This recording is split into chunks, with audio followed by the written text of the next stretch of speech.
Mexico City immigration has been on the United States-Mexico agenda for years. In recent times, 3 American attempts at comprehensive immigration reform, which included amnesty for undocumented Mexicans in the United States and a temporary worker visa program, have failed.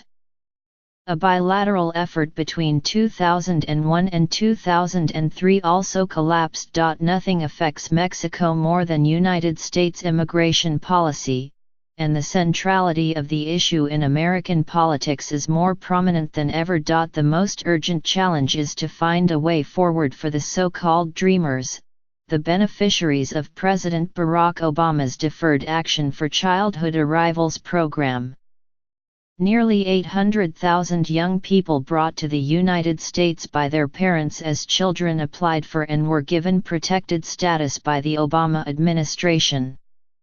Thanks to DACA, they no longer needed to fear deportation, were able to work legally and had realistic hopes that one day they would be on a path to citizenship in the only country they knew.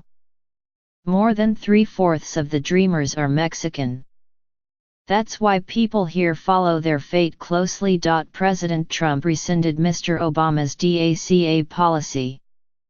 He has proposed a 4-pillar overhaul of American immigration policy that most Democrats and Latinos in the United States detest.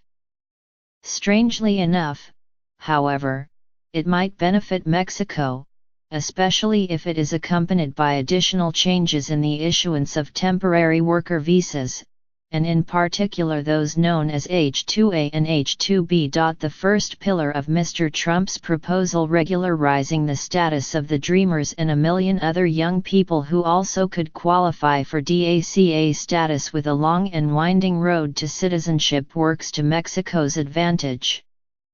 Somewhere near 1.5 million of these young people are Mexican. That is roughly 1/4 of all undocumented Mexican citizens in the United States. Granting them the equivalent of amnesty, with the beacon of eventual citizenship, satisfies one of Mexico's most crucial immigration demands. The second pillar, $25 billion for a border wall, is obviously offensive to Mexico, but the country's lame duck president, Enrique Peña Nieto, has been much more adamant in his opposition to paying for the wall than to its actual construction. Mr. Peña Nieto either doesn't believe it will ever see the light of day or lacks the backbone to oppose it.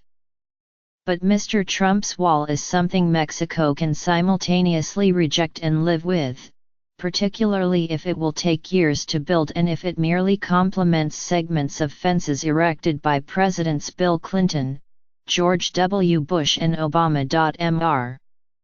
Trump's third pillar is the most insulting for many Americans, since it eliminates the family reunification principle for accepting legal immigrants from abroad.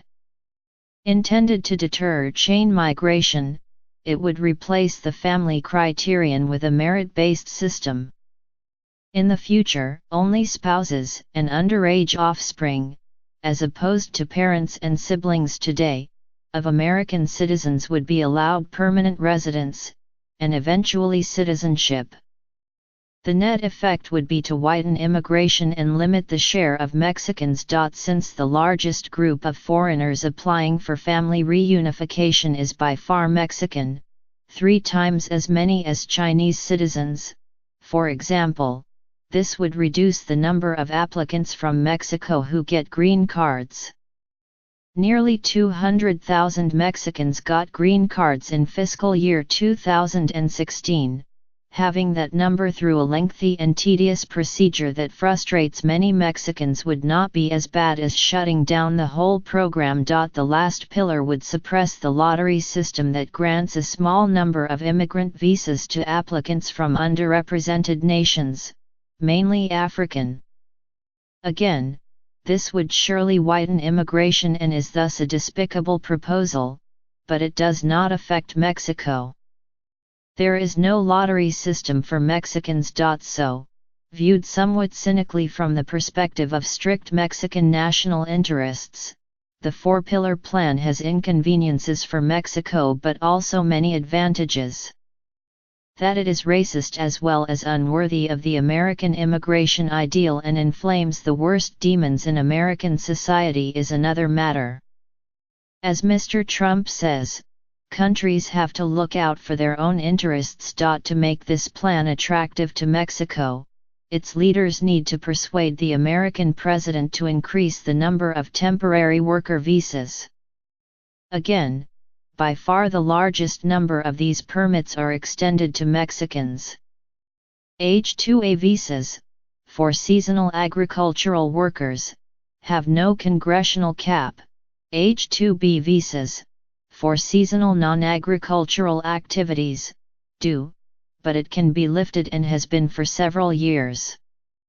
The Trump administration can increase these numbers significantly without congressional approval. An immense reconstruction effort is underway in Texas and Florida after Hurricanes Harvey and Irma and, with virtual full employment, there is a huge demand for low-skilled, low-wage labor in those regions.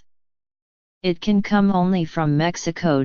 Were Mr. Peña Nieto to make such a suggestion and were Mr. Trump to accept it, both countries' interests would be well served. In the early years of this century, a comprehensive package like this was called the whole enchilada.